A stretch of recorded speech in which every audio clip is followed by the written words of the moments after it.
Haleluya, haleluya. Salamu katika jina la Yesu Kristo wa Nazareti aliye hai.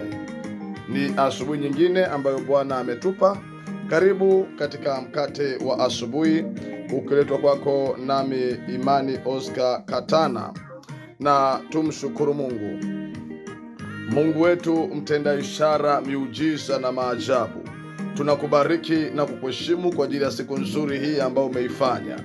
Asante kwa kutupa nafasi nyingine kuiona siku hii mpya ya leo.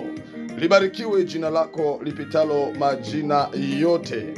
Bwana, tunaamini sawa neno lako ya kwamba fadhili zako ni mpya kila siku asubuhi. Tujalie kuona upya wako katika siku ya leo katika jina la Yesu. Amen. Mpendwa wangu, karibu tena katika mkate wa asubuhi, na tunaendelea na ujumbe wetu aina 7 za watu wanaoinuliwa na Mungu. Zaburi ya 75 mstari wa 6 na wa 7.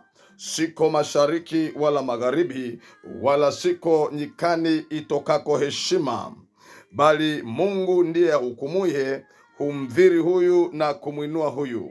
Mungu huwa anainua, nayo kawaida ya kuinua. Na tumekuwa tukiangalia aina za watu ambao Mungu anawainua. Siku ya kwanza tuliangalia Bwana anainua wanyenyekevu, namba 2 walio na bidii, na namba 3 leo tunaangalia walio waaminifu. Mungu huwainua walio waaminifu.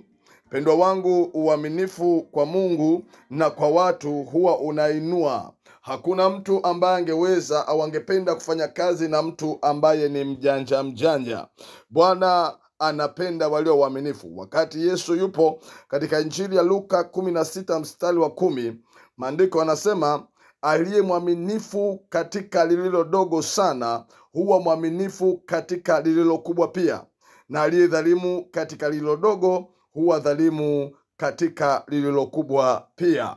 Mungu huangalia waaminifu, hupendezwa na watu waaminifu, watu ambao wanafanya sawa na wanavyoaminiwa. Kila mmoja wetu kuna mambo ambayo unaaminiwa kuyafanya, na unapofanya kwa uaminifu, Mungu huwa anainua watu wa namna hiyo. Yamkini umeajiriwa, yamkini unafanya kazi, yamkini unafanya kazi mahali popote. Kwa kazi yoyote ambayo Mungu anayokupa kuifanya, ifanye kwa uaminifu, itende kwa uaminifu. Fanya kama ya kwako, fanya kama inavyostahili kufanyika. Wengi wanadhani ya kwamba kwa sababu wameajiriwa wanafanya chini ya kiwango, wakidhania ya kwamba siku watakapofanya za kwao ndipo watafanya kwa bidii. Chochote Mungu anachokuamini kukifanya, chochote mtu anachokuamini kukifanya, kifanye kwa uaminifu. Mungu anapendezwa na walio waaminifu, hapendezwi na walio wadhurumaji, watu ambao wanafanya kinyume na mapatano. Mungu hapendezwi. Dhuruma yoyote ni chukizo mbele za Mungu. Mtu amekuamini, amekukopesha, fanya kwa uaminifu. Watu wamekuamini, wameleta vitu mikononi mwako kwa ajili ya watu wengine, fanya kwa uaminifu. Mungu amekuamini, amepitisha fedha mikononi mwako kwa ajili ya kanisa, kwa ajili ya utumishi wa Mungu, fanya kwa uaminifu. Toa sehemu ya 10 kwa uaminifu.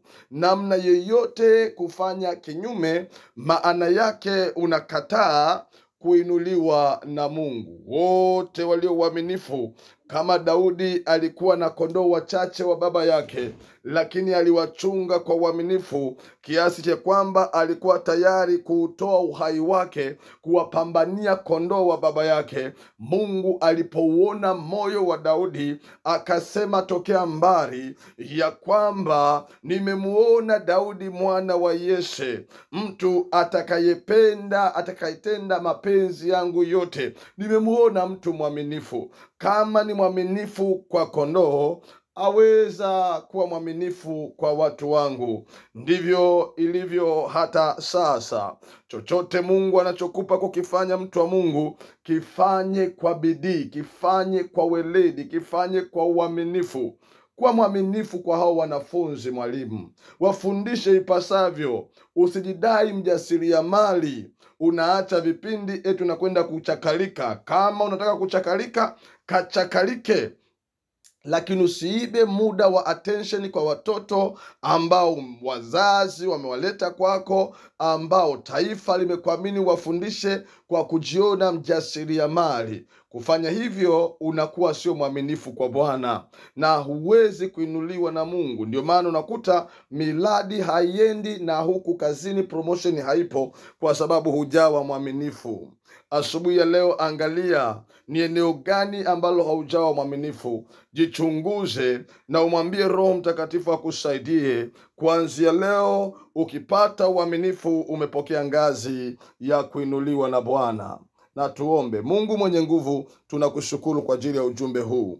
Katika jina la Yesu Kristo, utusamehe pale tulipokwenda bila uaminifu. Tunakuomba leo katika jina la Yesu Kristo, utujalie kuenenda kwa uaminifu mbele yako. Utupe nguvu na uweza utupasao kukupendeza wewe Bwana, ili yamkini tufanye kwa uaminifu na mkono wako uende pamoja na sisi. Katika jina la Yesu Kristo wa Nazareti aliye hai. Mpendwa wangu, Mungu akubariki sana. Niseme tu kwamba tuko katika maandalizi ya shangwe za Yesu Manyara, na shangwe hizi za Yesu azifanyia pale Magugu. Tunatarajia kwenda kuihubiri injili ya Yesu Kristo kwa kishindo kikubwa, watu wapate kuokolewa na watu wapate kukimbilia kwa Yesu. Lakini pia tunatarajia kuwafikia wachungaji wanaohudumu katika mazingira magumu na kuwapa mkono wa shirika. Na kuomba ukiwa mmoja kati ya watu wanaosikiliza Mikate ya Asubuhi, naomba usapoti huduma hii kwa fedha yako. Sapoti huduma hii kwa fedha yako ili kazi ya Mungu iweze kuendelea. Na yeye aketie juu mbinguni atakubariki na kufanikisha. Mungu wa mbinguni na kubariki.